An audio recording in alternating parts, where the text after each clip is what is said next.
Thanks very much for staying with us. Time now for Eye on Africa with me, Georgia Calvin-Smith. Tonight, former opposition leader Raila Odinga is cheered on by his supporters as he hoists boxes of material for his Supreme Court challenge of last week's election result in Kenya. He lost out to President-elect William Ruto and accuses him of criminal subversion of the vote. Also, it's a big week for Angola. Millions head to the polls that will decide their next president later this week. The opposition's electoral coalition calls for change are met with campaign excitement, but the ruling MPLA are still going strong. And the community at the heart of mango production in northeastern Egypt holds a hopeful festival in honour of the fruit on which their livelihoods rely. The crop's taken a hit from climate change. But first, a week after Kenya's Deputy President William Ruto was declared president-elect, his beaten rival, Raila Odinga, has officially filed a Supreme Court challenge to election results. Despite calls for him to concede, he's accusing the Electoral Commission and Ruto of criminal subversion of the vote. Vivian Wandera has more. The former opposition leader officially filed the presidential petition barely an hour and a half before the deadline. Odinga was met by a huge crowd of his supporters who had been waiting for him since morning to show their support to him. In the petition, Odinga and his running mate Martha Karua are seeking for an audit of the election technology and the results announced. The former Prime Minister, who was also running for president for a fifth time, is alleging that results from 27 counties were neither verified nor tallied. These allegations come after the Azimio la Umoja party principal raised the allegation of rigging, voter bribery and vote tampering against his opponent, the Deputy President William Ruto. Both Karua and Odinga are seeking for the results of the presidential election to be nullified. The respondents now have 4 days to address the issues that have been raised in the petition. The Supreme Court has 14 days to listen to arguments from both parties and deliver a judgment by the 5th of September. Well, Mali has a new acting prime minister. The country's military junta has named Colonel Abdoulaye Maïga as a replacement premier after leader Choguel Kokala Maïga was admitted to hospital. Camille Nedlek tells us more about the man who, for now, is at the civilian reins. He's become a familiar face to many Malians.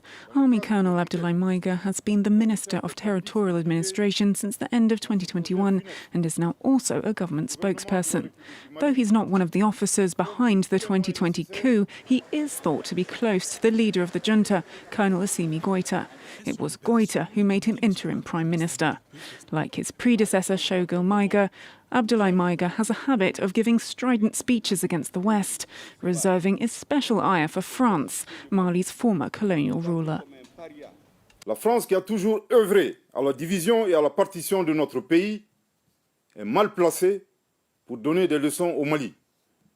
Le gouvernement de la transition exige du président Macron d'abandonner définitivement sa posture néocoloniale, paternaliste et condescendante pour comprendre que nul ne peut aimer le Mali mieux que les Maliens eux-mêmes. That approach may come as a surprise given that Maïga studied defence and international security policy as well as human rights and humanitarian law in France. Other details of note on his CV include stints at ECOWAS and MONUSCO, the UN mission in the DRC.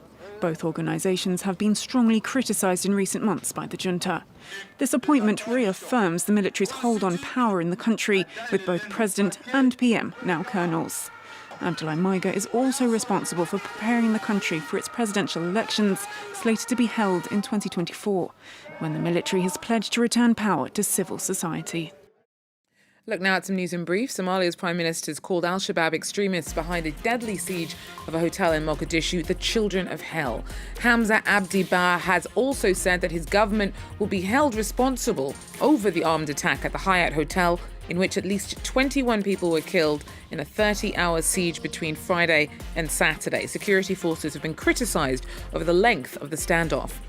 South Africa's National Prosecuting Authority says that it will examine the findings of a police investigation and decide whether to press charges against the country's finance minister over sexual assault allegations. Enoch Godongwana has been accused of assaulting a masseuse in a hotel room earlier this month. He denies the allegation and says that his wife was in the room at the same time whilst he was being massaged. 4 nuns have been abducted by gunmen in southeast Nigeria. The Catholic sisters were kidnapped near Okigwe in Imo State on Sunday as they were on their way to Mass. No one's yet claimed responsibility, but southeastern Nigeria has seen a surge in violence that's been blamed on IPOB separatists who have denied being behind the spike in attacks. Now, 14 million Angolans will vote in parliamentary elections on Wednesday. That will decide who will be president. The vote is expected to be one of the tightest in 30 years, with the MPLA, the party that's been in power for half a century, facing a wave of discontent over the economy. The frustrations could give the opposition UNITA its best chance in years. Our correspondent reports. It was a show of force by Angola's ruling party. President João Lourenço did not hold back from spending big money for the final rally of his campaign.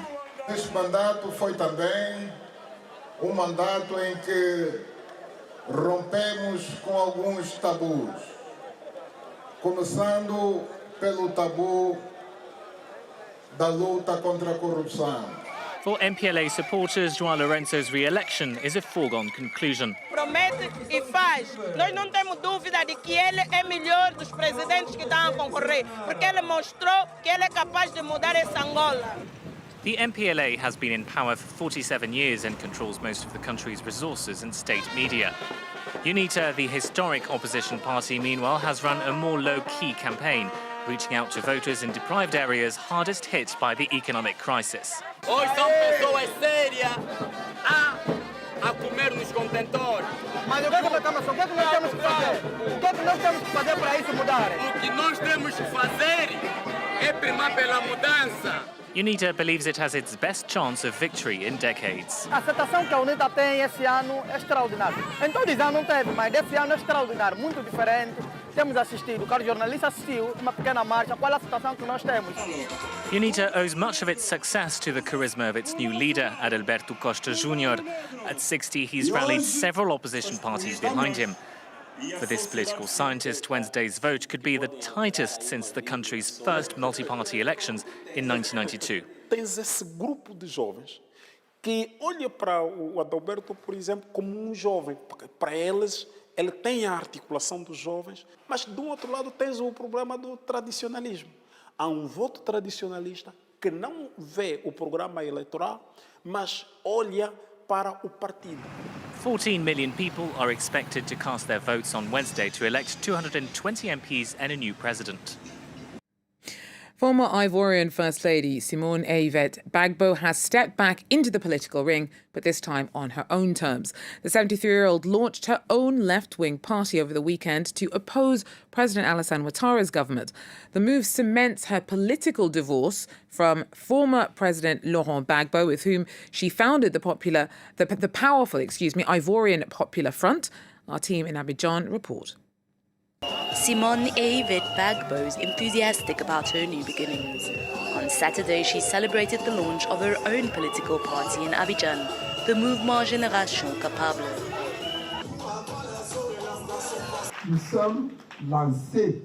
We have launched, and like a powerful stream, we will reach the shore of the new, transformed, modernised Ivory Coast. Gbagbo was the Ivorian First Lady from the year 2000 to 2011. She was then imprisoned for 7 years for her role in the political crisis, triggered by her ex-husband's refusal to relinquish power. 3,000 Ivorians were killed in civil war. But President Alassane Ouattara granted Simone amnesty in 2016. She's now embarking on her own political journey, independent of her ex-husband. Last year, Laurent Gbagbo filed for divorce and founded the People's Party of Ivory Coast, or the PPACI. The PPACI received an invitation but did not come. We have taken note of this, and we do not blame them. Everyone is going their own way.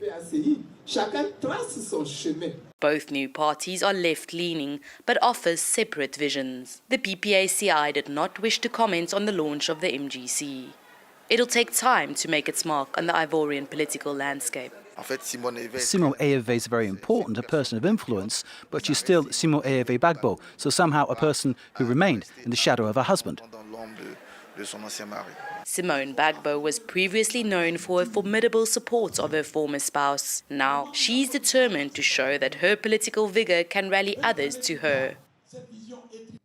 Well, in Ismaila in Egypt, it's a region that's known for its production of mangoes, production which has taken a hit over the past few years as climate change pushes farmers to adapt and have to come up with new strategies. Last year, they lost 70% of their crops because of unexpected heat waves. But this year, things are looking up. Caroline Lomboli tells us more. Organisers spare no effort. As mango production picks up again, they're hoping to attract new investments and boost exports. Agriculture is a lucrative sector for this Egyptian governorate, with exports over the past 3 years totaling $1.4 billion. أنا من عشاق المانجا، بحب المانجا جدا وأول ما سمعت إن في مهرجان للمانجا نزلت على طول. Last year, farmers lost 70% of their harvest. إسماعيلية كان في السنين اللي فاتت كانت بتمر بظروف المناخية خلت المانجا المحصول بتاعها قليل جدا وكان مرتفع في السعر، لكن الحمد لله السنة دي الشتاء كان البرودة بتاعت الشتاء خلت المانجا بسم الله ما شاء الله الطرح فيها والشيح يجيب إنتاج وفير وإنتاج غزير. Faced with climate change, there is no choice other than to adapt. المناخ قبل كده كان مناخ مظبوط جدا جدا جدا بالنسبه لانتاج المحصول المانجا في مصر. اصبح المناخ دلوقتي متغير، ما عادش المناخ اصبح غير مظبوط او مش مظبوط. يعني ايه؟ ممكن تطلع من شتاء تخش في صيف كده فجأة، ممكن تطلع من صيف تخش في شتاء فجأة. فطبعا ده بالنسبه لمحصول المانجا يغير المناخ خالص.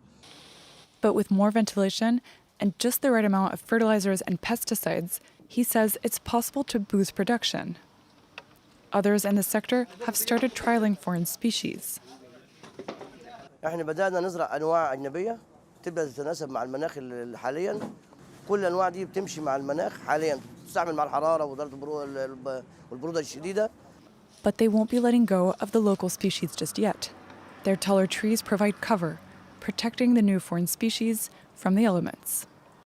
It's really boosted my love of mangoes. That is, though, all we have time for now. Thanks for joining us. Do so again. Take care.